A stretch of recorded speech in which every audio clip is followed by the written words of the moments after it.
할렐루야. 오늘 투표 다들 잘했습니까? 하나님 은혜 가운데 하나님이 기뻐하는 사람 선택되기를 위해서 기도해야 합니다. 오늘 함께 나눌 말씀은 로마서 8장 18절로 25절 말씀입니다. 생각하건대 현재의 고난은 장차 우리에게 나타날 영광과 비교할 수 없도다. 피조물이 고대하는 바는 하나님의 아들들이 나타나는 것이니 피조물이 허무한데 굴복하는 것은 자기 뜻이 아니요 오직 굴복하게 하시는 이로 말미암음이라. 그 바라는 것은 피조물도 썩어짐의 종노릇한 데서 해방되어 하나님의 자녀들의 영광의 자유에 이루는 것이니라. 피조물이 다 이제까지 함께 탄식하며 함께 고통을 겪고 있는 것을 우리가 아느니라. 그뿐 아니라 또한 우리 곧 성령의 처음 익은 열매를 받은 우리까지도 서로 탄식하여 양자될 것 곧 우리 몸의 속량을 기다리느니라. 우리가 소망으로 구원을 얻었음에 보이는 소망이 아니니 보는 것을 누가 바라리요. 만일 우리가 보지 못하는 것을 바라면 참음으로 기다릴지니라. 아멘. 우리가 직장 생활할 때 혹은 학교에서 자신이 그리스도인이다 라고 하는 것을 공공연하게 드러내지 않으려고 하시는 분들이 있습니다. 그 이유 중에 하나가 그러면 왠지 내가 뭐든 양보해주고 또 섬겨줘야 될 것 같은 그런 마음이 들기 때문이지요. 실제 그런 면이 없지 않습니다. 마치 착한 사람 증후군에 걸린 사람 걸린 것처럼 그렇게 되는 거죠. 우리가 알듯이 착한 사람 증후군은 동료의 일을 대신해 주느라고 늦게 퇴근하거나 힘들고 어려워도 눈치 보면서 자기 자리를 지키거나 하면서 항상 다른 사람을 위해서 희생하는 사람을 말합니다. 자기 속은 타들어가는데도 말도 하지 못하는 것이지요. 늘 양보하고 또 언제나 밝고 또 부정적인 감정들을 숨기고 거절을 잘 못하거나 심지어는 자기가 실수하지 않는데도 상대방이 사과하기도 하지요. 다른 사람들의 평판에 예민하고 자신의 부정적인 감정을 나쁘다고 생각해서 끊임없이 자기를 괴롭히지요. 이처럼 우리도 예수 믿는 사람이 양보해야지, 예수님이 십자가에 지셨듯이 내가 짊어지고 또 용서하는 삶을 살아야지 라고 하는 그런 생각들이 우리에게도 있습니다. 그래서 양보하고 섬기지만 사람들은 그걸 몰라주고 오히려 우리를 이용해 먹으려고 할 때 우리의 마음에 상처를 입습니다. 그리고 입을 굳게 다물고 내 신앙이나 지키며 살지 그런 생각을 하곤 하지요. 그렇습니다. 우리가 하나님의 자녀로 빛과 또 향기로 이 세상에 사는 것은 사실 쉽지 않은 일이지요. 17절, 우리 지난주에 나눴던 17절 말씀 이렇게 말씀합니다. 자녀이면 또한 상속자 곧 하나님의 상속자요 그리스도와 함께한 상속자니 우리가 그와 함께 영광을 받기 위하여 고난도 함께 받아야 할 것이니라. 내가 하나님의 자녀이기 때문에 그리스도처럼 십자가를 지고 주를 위하여 고난도 함께 받아야 된다 라고 이렇게 말씀하는 거죠. 하지만 넉넉하지 않습니다. 그럼에도 불구하고 우리가 고난을 견뎌야 되는 이유를 본문에서 설명하지요. 첫째는 영적인 유익이 있기 때문에 그렇습니다. 18절에 이렇게 말씀합니다. 생각하건대 현재의 고난은 장차 우리에게 나타날 영광과 비교할 수 없도다. 우리 말에는 언급이 없지만 원어에는 이유를 나타내는 접속사 가르라고 하는 말이 2절 앞부분에 있습니다. 지금 우리가 주를 위해 당하는 고난, 이 고난은 투자라는 것입니다. 17절 후반에 함께 고난 받아야 되는데 그 이유가 이거다라고 하면서 18절부터 쭉 이야기하는 것이죠. 그런데 그 이유가 뭐냐면 장차 우리에게 나타날 영광과 비교할 수 없다는 거죠. 장차 우리에게 나타날 영광을 위한 투자인데 그것도 대박 투자다 그렇게 말하는 거죠. 마치 내가 코카콜라 한 잔에 선행을 베풀었는데 때마침 그 사람이 코카콜라 회사 사장이고 또 그가 그 은혜 때문에 죽을 때까지 언제 어디서든 코카콜라를 무료로 마실 수 있는 티켓을 선물로 주는 것과 같은 것입니다. 우리도 마찬가지입니다. 냉수 한 그릇으로 섬겼는데 주님은 영원토록 시원한 냉수를 즐길 천국을 우리에게 주시는 것이고 그 천국에서의 상급을 우리에게 주시는 것이지요. 우리가 주를 위해서 고난과 수고와 충성을 다한 것을 충분히 갚아주신 것입니다. 썩지 않을 신령한 몸을 선물로 받습니다. 늙지 않고 병들지 않고 사망이 없고 슬픔이나 아픔이나 이별도 없이 영원한 행복의 천국을 선물로 받기도 하지요. 요한계시록 21장 3절 4절을 이야기하지 않습니까? 내가 들으니 보좌에서 큰 음성이 나와서 그렇게 말씀합니다. 그러면서 그들은 하나님의 백성이 되고 하나님은 친히 그들과 함께 계셔서 모든 눈물을 그 눈에서 닦아주시니 다시는 사망이 없고 애통하는 것이나 곡하는 것이나 아픈 것이 다시 있지 아니하리니 그렇게 말씀합니다. 영원토록 주 안에서 권세를 누리는 삶을 선물로 받습니다. 마태복음 19장 29절에 말씀하죠. 내 이름을 위하여 집이나 형제나 자매나 부모나 자신의 전토를 벌인 자마다 여러 배를 받고 또 영생을 상속하리라. 누가복음 19장 17절도 말씀하죠. 착하고 충성된 종아 내가 지극히 작은 것에 충성하였음에 10고울의 권세를 나에게 주겠다. 그렇게 말씀하는 것을 보죠. 이 사실을 아는 사람은 자기 전부를 팔아서 보물이 감추어진 밭을 사는 사람처럼 자기 전부를 쏟아서 천국 상급을 준비하는 것입니다.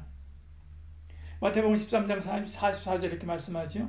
천국은 마치 밭에 감추인 보화와 같으니 사람이 이를 발견한 후에 숨겨두고 기뻐하며 돌아가서 자기의 소유를 다 팔아 그 밭을 사느니라 말씀하지 않습니까? 사도들의 삶이 그러한 순교자의 삶이 그렇고 순교자의 삶이 바로 그러했습니다. 오늘 우리의 삶도 그렇습니다. 여러분 우리가 주를 위해서 받는 여러 가지 고난과 어려움들이 있습니다. 그러나 하나님께서 천배만배로 영원토록 천국에서 갚아주실 것을 믿고 그리고 우리가 지금 여기에서 당하는 고난과 어려움들 견뎌내고 또 이겨내야만 합니다. 사실 여기서 견디라라고 하는 것은 어떤 주를 위한 고난 그것을 견뎌야 되는 것인가 혹은 내가 생활 속에서 당하는 여러 가지 아픔과 어려움들을 견뎌내는 것인가 라고 하는 이런 이야기들로 양분이 되긴 하지만 사실은 이런 고난이든 저런 고난이든 관계없습니다. 어떤 고난이든 간에 특히 이제 본문 17절하고 연결시켜서 보면 우리가 이 땅에서 주를 위해서 받는 고난을 말하는 것인데요. 그런데 그 고난이 어떤 고난이든 간에 주를 위해서 주를 의지하고 그리고 믿음을 지키기 위해서 당하는 고난 그 고난은 하나님께서 다 갚아주십니다. 믿음으로 인내하며 고난을 참고 견디는 저와 여러분 되기를 축복합니다. 여러 고난 가운데도 주를 위해서 견디고 고난받는 삶을 살아야 되는 두 번째 이유는 온 우주가 그것을 바라고 있기 때문에 그렇습니다. 만물을 지으신 하나님이 인간에게 만물을 다스려서 하나님께 영광을 돌리도록 했습니다. 그러나 사단의 속임에 빠져서 하나님의 뜻을 버리고 선악과를 따먹고 말지요. 그래서 하나님, 제상위의 하나님, 그리고 중간에 인간, 그리고 그 밑에 만물이라고 하는 위기 속에서 우주가 다스려지도록 하나님께서 이렇게 창조했는데 인간이 하나님 위에 혹은 하나님과 동등으로 서려고 하나님께 반역한 거죠. 그 결과 하나님, 인간, 만물이라고 하는 이 질서체계가 무너지고 인간은 만물과 동등의 자리로 내려앉았습니다. 폐위된 거죠. 폐위. 결국 자연과 투쟁하며 살아야 했습니다. 그래서 에덴에서 쫓겨난 거죠. 왕궁에서 쫓겨난 것입니다. 온 우주를 다스리는 왕궁이 에덴인데 거기서부터 쫓겨난 것이죠. 그러면서 자연과 투쟁하며 땀을 흘려야 되는 그런 삶을 살게 했습니다. 자연은 하나님께 대해 반역을 한 그 인간에게 대해서 복종해야 될 하등의 이유가 이제는 없습니다. 그렇기 때문에 이제는 인간을 공격하고 또 인간과 경쟁하게 됐습니다. 또한 자연의 아름다운 숲으로 또 들어가 보십시오. 그 안에는 피나는 생존 경쟁이 있습니다. 강한 것이 약한 것을 여지없이 잡아먹고 유린하는 것, 그것이 당연한 세계이죠. 그러지 않으면 생존하지 못하기 때문에 그렇습니다. 독수리가 병아리를 잡아먹고 사자가 양을 잡아먹고 늑대가 토끼를 물어뜯는 것이 정상입니까? 상어가 그 날카로운 이빨로 바다의 생물들을 공포로 몰아넣는 것이 정상입니까? 생물학자들은 정상이라고 말합니다. 그러나 성경은 그렇지 않다라고 말하지 않습니까? 에덴은 그런 것이 아닙니다. 사사기의 말씀처럼 서로 손잡고 하나가 되어서 뛰어노는 동화책과 같은 그런 세상입니다. 이사야서 11장 이렇게 말씀하지요. 그때 이리가 어린 양과 함께 살며 표범이 어린 염소와 함께 누우며 송아지가 어린 사자와 살진 짐승이 함께 있어 어린 아이에게 끌리며 암소와 곰이 함께 먹으며, 이 말씀하지요. 그런데 왜 이렇게 약육강식의 세계가 됐습니까? 인간이 범죄함으로 가시와 엉겅퀴를 낳는 저주를 만물이 받았기 때문에 그렇습니다. 창세기 3장 17절 이렇게 말씀하지요. 내가 한 나무의 열매를 먹었기 때문에 땅은 너로 말미암아 저주를 받고 너는 내 평생에 수고하여야 소산을 먹으리라 말씀하지요. 땅이 내게 가시덤불과 엉겅퀴를 낼 것이다. 여러분, 이렇게 허무한 법에 굴복하게 하신 하나님으로 말미암아 이렇게 된 것입니다. 20절에 말씀하죠. 피조물이 허무한데 굴복하는 것은 자기 뜻이 아니요 오직 굴복하게 하시는 이로 말미암음이라. 바로 이 3장 17절 18절 바로 이 구절 때문에 만물이 이렇게 된 것이죠. 변화된 것입니다. 그러나 하나님의 사람이 나타나서 에덴에서의 그 본래 질서를 회복하면 자연도 다시 회복하게 되는 거죠. 이사야서 11장 9절에 이렇게 말씀합니다. 내가 거룩한 산 모든 곳에서 해됨도 없고 상함도 없을 것이니 이는 물이 바다를 덮음같이 여호와를 아는 지식이 세상에 충만할 것임이니라 말씀합니다. 그러므로 이 사실을 잘 아는 만물이 고대하는 것은, 만물이 바라는 것은 인간이 본래의 자리로 돌아와서 하나님께서 처음 창조하신 바로 그 위계 질서를 회복하는 것이지요. 만물은 그런 세계를 고대합니다. 그런 일을 이룰 하나님의 사람을 기다리지요. 19절 20절에 말씀하죠. 피조물이 고대하는 바는 하나님의 아들들이 나타나는 것이니 피조물이 허무한데 굴복하는 것은 자기 뜻이 아니에요. 오직 굴복하게 하신 이로 말미암음이니라. 자연이 인간에 의해서 정복당하고 관리를 당해도 그것이 본래의 목적인 하나님의 영광을 위한 것이 아니기 때문에 괴로워하는 거예요. 그들의 생각과 삶에 도단한 가시와 엉겅퀴 때문에 괴로워하는 것입니다. 자기들끼리 물고 뜯고 싸워도 그것이 싫은 거죠. 이런 썩어짐의 종로로 돼서 속히 회복되기를 원하는 것입니다. 가시와 엉겅퀴라고 하는 자연의 약육강식의 그 원리, 거기에서부터 속히 벗어나기를 원하는 거죠. 21절에 말씀하죠. 그 바라는 것은 피조물의 썩어짐의 종로로 탄 데서 해방되어 하나님의 자녀들의 영광이 자유에 이르는 것이니라. 가시와 엉겅퀴를 내는 땅도 그렇고 푸르른 하늘이 노치되고 밀가루 반죽처럼 부드러워야 되는 땅이 철이 되는 것도 괴로운 일이죠. 신명기 28장 이렇게 말씀하지 않습니까? 너희들이 하나님 말씀대로 살지 않으면 하면서 저주를 이야기하는데 그 중에 23절 이렇게 이야기합니다. 내 머리 위에 하늘은 노치되고 내 아래의 땅은 철이 될 것이며, 땅이 흙이 철이 됩니다. 그렇게 단단한 굳은 땅이 되어버리는 거죠. 지구가 분노하는 것입니다. 하늘의 해와 달이 분노하여 어둠이 흑암 가운데 임하는 것이지요. 요한계시록에 보면 그런 수많은 두려운 저주들이 임하는 것들을, 우리 그런 장면들을 우리가 보지 않습니까? 코로나19 인간의 탐욕 때문에 그렇습니다. 해일 지진 인간의 탐욕 때문에 그렇습니다. 후쿠시마 원전에서 나온 방사능 인간의 탐욕 때문에 그런 것입니다. 우리가 정신 차려야 됩니다. 환경보호단체들은 우리가 건강한 지구를 후손에게 물려주어야 된다고 말합니다. 그러나 그것은 피상적입니다. 그것도 역시 인간 중심적인 사고에서 벗어나지 않는 것입니다. 오히려 인간의 본래 위치로 복귀해서 자연 만물을 그 처음 지었을 그때의 상태, 처음 창조되었을 그때의 상태, 곧 하나님 보시기에 좋았던 그때로 회복시켜서 하나님께 영광을 나타내는 본래의 모습을 회복하도록 하는 것이죠. 하늘이, 저 궁창이 하나님의 영광을 찬양하게 하고 숲이, 꽃들이 하나님의 그 영광을 찬양하고 기뻐하고 또 자랑하게 하는 것이지요.